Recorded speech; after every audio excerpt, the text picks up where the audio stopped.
Hello, everyone. It's Betty Ray again. I'm back for another day to happiness. This has been our goal. A long time ago, I even wrote a book called, uh, I can't forget now, it's something about joy. It was just joy. I was trying to learn how to be joyful, and I couldn't. I was finding so many things wrong. At that time, I was in a dysfunctional relationship, and it was so hard for me to understand what to do when I was confronted with negativity. That's the best way I can say it. Anger and negativity just blasting me away. And so it was difficult for me to decide what to do. And today, I could be hurting just as much as I was, well, almost 25 years ago. And when I decided to change that information, that situation, and to be happy, actually, it was a hard decision because it meant a divorce. And so it has been a very difficult time ever since then. But right now, this moment is only my moment. This is the only moment I have, and I choose to be happy. Now, I could look back on that terrible divorce and what it did to the family, and I could be in pain all over again because emotions don't have time clocks on them. Emotions are what you think in the moment. It just brings up those emotions like ghosts. And you feel the pain in your heart and in your gut and in your shoulders. And and if you choose, as today's particular exercise, this is day 15, and it says, I will not allow my mind to dwell on past misfortunes. I will not speak of past unhappiness. I focus on this moment in time, and I choose to make it happy. And believe me, being here with you has made me extremely happy. And I hope you catch fire with that joy that is within me, that I can send it out to you and you can feel my joy and be lifted up. And let me say to you, dear ones, that it is a lifting up of the mind, and then the emotions follow. And before you know it, you're happy. Because if you're going to focus on past misfortunes, for example, if I focused on what my family and I and my husband went through with that divorce, it would bring me down in a heartbeat and I would be unable to move, which is called depression. But I look at the good in it. And the good was that I was able to blossom. I was no longer under the the tyrant who was my husband at the time. And he was always angry. I was always doing something wrong, and he was always yelling at me. And God bless him, he's on the other side now. And I know he's in heaven, even though there were many times when I thought he was the devil personified. And I hate to say this because my children adored him, and I made it sure that they did. I never complained about my husband to my children. And that really was kind of against my side of the story because I never told my side of the story until after the divorce. Even my brothers had taken my husband's side until I sat them down one by one and gave them examples of what I was going through, of all the negativity and the harsh criticism that I was getting. And in fact, my oldest brother said very quietly, You're talking about me. And I said to him, Well, your wife won't put up with it like I did. And so you're pretty safe. Otherwise, you could end up in a divorce as well, because no woman's going to put up with belittling and yelling and being very unhappy. And so I walked out the door after 32 years of marriage. And it was difficult because at that time I had no job. Here I was, a teacher laid off, and I had no job when I decided to break ties. And we had a house, and I went and got an apartment. And again, I was at that time I was called back to teaching, so I could afford to do that. But the point is, I chose to be happy. And to make me happy, I had to break off that relationship, no matter how important it was to hold the family together. It was important to my sanity and my happiness. And my children were all gone. They were all on their own. This was after 32 years. And I figured that it was my problem now to solve, not theirs. And so there was a bit of dissonance for a while, but then my children said, Mom, you have a right to be happy. And I said, thank you, because that's true. I do have a right to be happy. And I have been extremely happy since then. And I am happy now, even though I was lucky enough to have a second husband who came in 2 years after the divorce. And he loved me just unconditionally. I was so lucky to have him for only 10 years, and then he passed away. And I've been on the planet for a long time now. And so, dear ones, what I focus on was the joy of having my second husband come into my life, the joy of the life we built together. And I look at the joy of having babies. Those babies were precious to me, even though now my sons are huge. And it's hard to imagine that they started in my womb. And yes, 4 children, and they are all successful and all happy. I could not ask for anything more. And their father passed away only a few months ago. And they were connected with him because I never did anything to disrupt that. And so even though he and I were barely connected, it was good that their father was honored and they were there at his bed when he died. And so I'm happy for that. So look for the good in everything that happens. And even when you have a horrendously big decision to make sometimes that might cause somebody else harm, or not really harm, but the sadness that will take away their happiness for a while. It is a duty to your soul to be happy. And again, Raphael has said in the past when people ask, what do I have to do to be happy? Well, what you have to do is to choose to do whatever is necessary to be happy without hurting or harming anyone else. This does not mean that you are a narcissist, that you are so interested in your own happiness that you will stamp on anybody else that stands in your way of being happy. And I'm talking about some of the people we have in politics, as you well know. When they sacrifice their, well, should I say their conscience? When they sacrifice their conscience to have immediate gratification, they are baby souls. Because when a soul is older and wiser, they know of the bigger picture. They know that to be happy means that you make other people happy, that you have compassion and understanding, that you're a good listener, that you are able to be silent and listen to somebody else's point of view, that you can carry on a two-sided conversation that is not just, oh, be still, listen to what I have to say. No, listen to what I have to say. Does that sound familiar? No, you have to learn to listen to what others have to say. And that's part of being happy. And so I'll repeat again, today's goal is I will not allow my mind to dwell on past misfortunes. I will not speak of past unhappiness. I focus on this moment in time and I choose to make it happy. I choose to make it happy.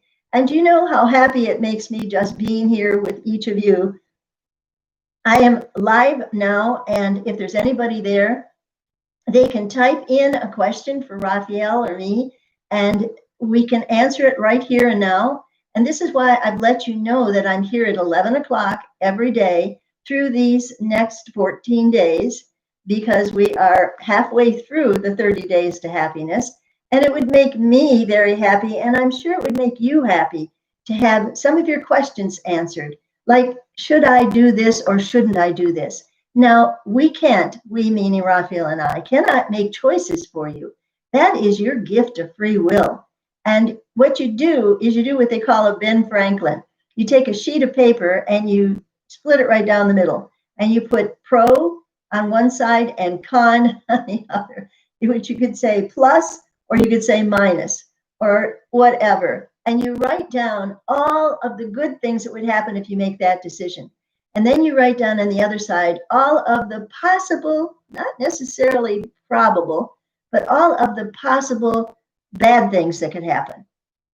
And yes, then you have to weigh it, because that's what being a sentient being is about. You get a chance to live life moment by moment. We have the gift of time, and we can look back at our choices and we can say, well, that was a good choice, but that one wasn't so great.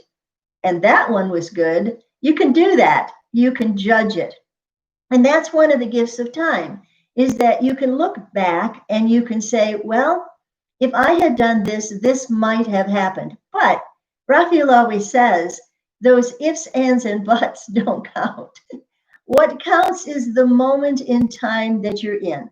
The decisions you made way back when are decisions you made with less wisdom than you have now. So you cannot judge the past moment with the moment you're in now as a wiser soul. Remember that, because it's so easy to look back and say, well, if I had done this instead of that, maybe this would have happened instead of that. No, you can't. Now, some people talk about parallel universes. Wouldn't it be great if your soul who is telling your story and you are the queen of the story, or you are the stage center of your play, but on another universe, in another universe, on another planet, the same story is evolving. But when you make a different decision, that decision gets played out. So, what would my life have been like had I stayed with my husband and not divorced him? Yes, in another universe, I think I would have been dead, because already my body was suffering from so many diseases. I had, oh, I won't go into them, but this is what happens, that stress is probably the number one cause of illness. Now, the virus doesn't count. That didn't come from stress. That came from a virus that mutated and grew and mutated again and spread throughout the whole world. And, you know, you can't blame anybody for a virus. It has a mind of its own. And so honor the world as it is in your place in it. Honor it. And know that your story is unfolding according to God's plan for your life. You can't look at somebody else and coulda, woulda, shoulda on them. You only can look at your life, and even then, you cannot coulda, woulda, shoulda on yourself, because every decision you make is a good one. It takes you in a path that challenges you. It takes you in a path that allows you to experience life to the fullest. And so don't look back on the past, and be happy. Be happy in the decisions that you made, regardless of how they turned out, because it is a challenge for your soul to overcome that unhappiness and to choose to be happy. And so, dear friends, please tell your friends about this, subscribe to our channel, and know that we are here for you. And that's why this is a live chat. You could be asking questions. I really wish that you would, but you're not, and I do not want to make this a very long one. I try and keep these 30 days to happiness. We're on day 15 again. It is, I will not allow my mind to dwell on past misfortunes. I will not speak of past unhappiness. I will focus on this moment in time, and I choose to make it happy. Now, I focused a bit on my past to tell you how I was unhappy at one time, but I chose to be happy.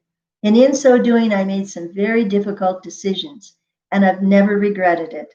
I've never regretted having a second chance at love with a second husband, even though it was short-lived and was only 10 years, and he's been gone, well, almost 20 years already. It's hard to imagine that time goes so quickly. But you're the only person inside this body, your body. You're the only person that can make decisions for you. And fortunately, I have an archangel to help me with decision making. And so do you. Oh, good, we've got questions. And this is from William. Many channels are saying encouraged to prepare for a wall of energy that you don't expect. It will trigger spontaneous remission, realization of Akashic records or past, and extended life. Thoughts on that? I think that's what he's asking. Okay. Okay, good. I have some questions. Yay!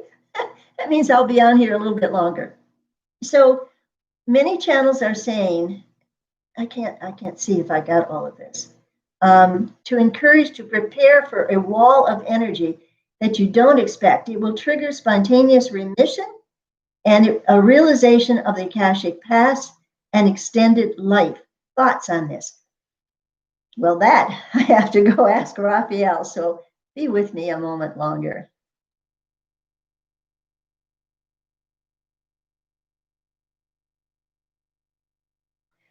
We are Raphael, and we are very, very grateful to be with you this day, dear souls. As to William's question, yes, you are heading toward an entirely new experience in a new regime for the United States. It will be a time of joy and gladness, and darkness will have dissipated and faded into the background. There will be much for the new president to change and to fix because of the damage that has been done by this president, who will soon be out of office, and his fate will then be decided. And so we say to you that wall of energy will start with the new president. For the wave of compassion, the wave of humanity that will have a focus on what is good for all rather than a few, that wave will be a tsunami across the entire world. And that wave of positive energy will lift people up. So they will be applauding in the streets. They will be dancing in the streets. And there will be justice served to those who have broken the law of love. They have used laws in your country for their own needs and their own selfish desires. And because of that, a great darkness has fallen upon your planet, the entire planet, because this time would have been used for healing the planet, for solving the problem of global warming. But it has been wasted. And yet we say unto you, nothing is wasted. Nothing is wasted, for in the darkness, when the light comes, it is even brighter. When the light comes, you see the difference and you rejoice in it. And in your rejoicing, in your being happy, you spread that tsunami of positive energy across the entire world. Begin now, dear souls. Begin now by shedding your happiness and spreading it throughout the entire world. Embrace your globe as though you were pregnant with this wonderful living being, and hold it and embrace it. This is a time for change. And when the change finally comes, the entire world will feel it. And so, William, this what channels are saying to encourage you to prepare for a wall of energy. That is not negative energy, dear soul. That is positive energy. For the battle against the darkness will be made known, and people will feel it. As we said, there will be dancing and joy in the streets. And so it will trigger a spontaneous remission, realization of Akashic past, and extended life. This is possible for those who awaken. For this is the time of raising of consciousness, when those people who do raise their consciousness will be allowed to see the Akashic records, which are simply a recording of every life's presence on the planet, every soul's presence on the planet.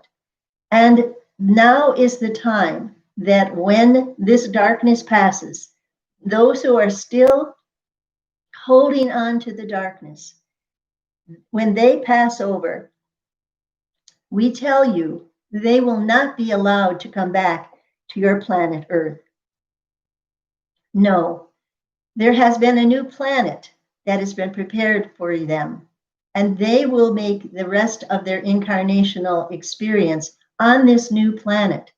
Your scientists have discovered it, but we have talked about it long before that discovery. And so we say to you, yes, a spontaneous remission, because those of you who are suffering from different illnesses, the wave of positive energy will engulf your body and will allow it to have new life and new energy that can change the DNA even of different people. It can change it because more and more angelic beings are entering the planet, and they are entering into the bodies of those who pass on and take over their lives. Yes, this is possible. And so we say unto you, be at peace and know that the world is changing. And as it does, many souls will leave the planet and will not be allowed back. And many souls will enter the planet who will be filled with angelic beingness. The whole world will change, and you will be here to see it, William Kenner. Now, Holly has a question for us. What does Raphael have to say about my own health issue? Ah, dear one, we say to you and to all who are listening, health is a reflection of your mind. It is also a reflection of the divine plan for the life. For in your health issues, you often choose to go to this healer or that physician.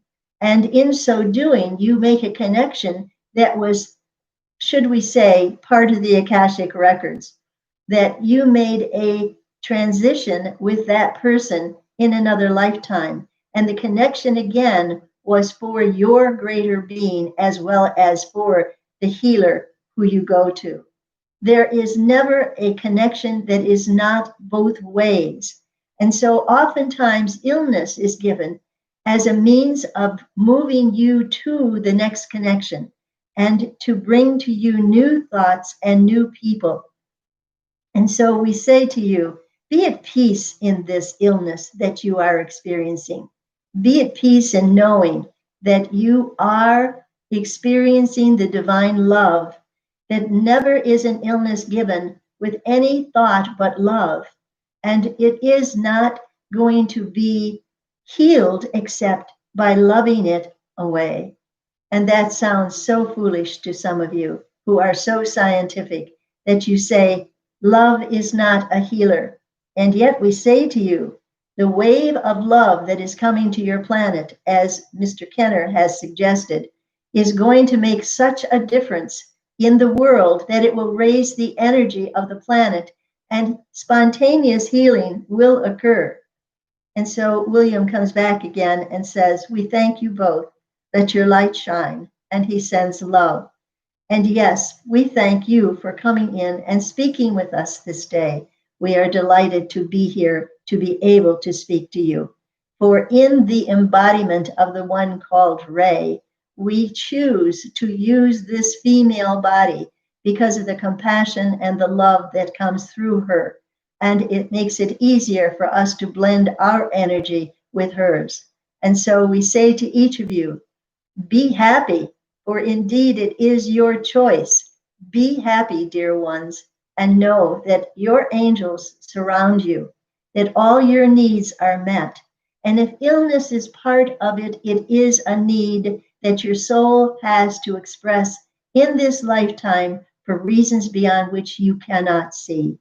Trust in this and know that you are open to happiness. Therefore, you are open to spontaneous healing.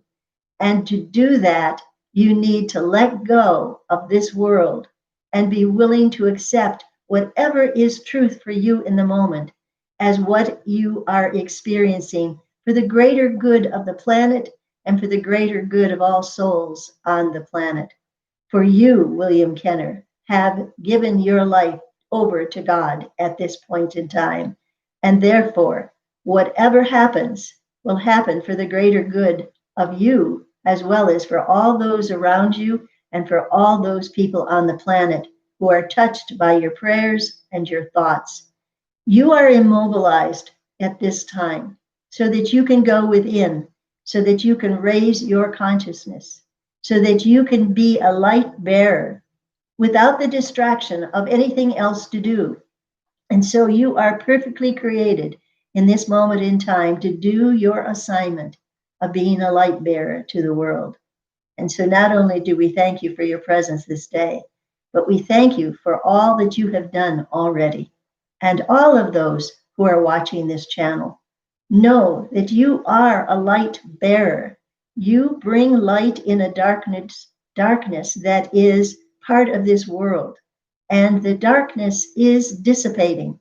And this is what we are speaking of, a time of times, of joyfulness, of rejoicing in the streets, and it will come soon.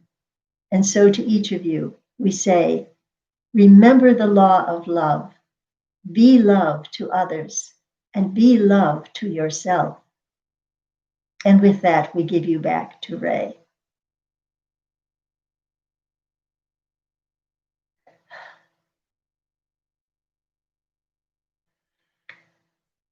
Okay, I'm back. And the picture just behind me here was given to me by my son when he was in Rome. And I think it depicts how I hear Raphael. And I do go into a semi-trance state when I'm here with you because I still become aware of the archangel. But to do what I just did now, that is a deeper trance state. I've had people ask me, how do I do that?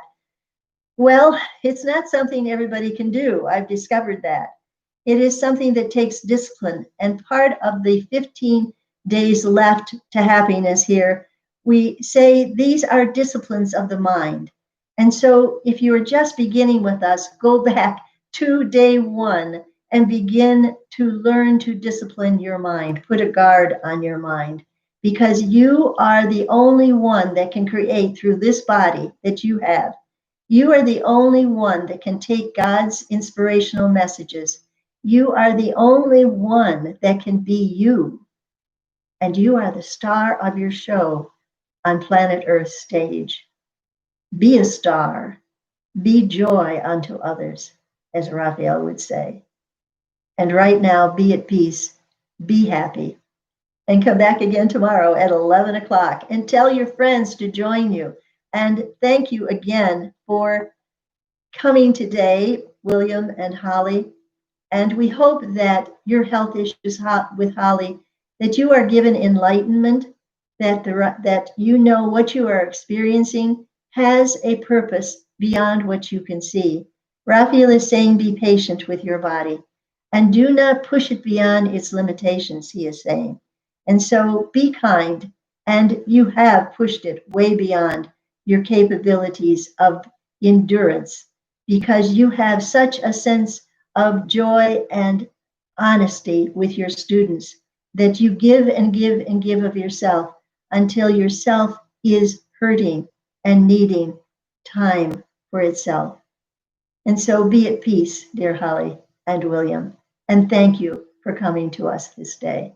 And so here we are. We're saying to you, tell your friends, let's let Raphael have a big audience. Let's help him to reach more and more people. Holly says, thank you. And we thank all of you for coming today. And please tell your friends and spread the word that Raphael is giving you the gift of love. And that is what helps you to make your life joyful, not just happy, but joy-filled. And so we say again, be at peace. God bless you. Be safe, wear a mask, and come back again tomorrow at 11. Bye now.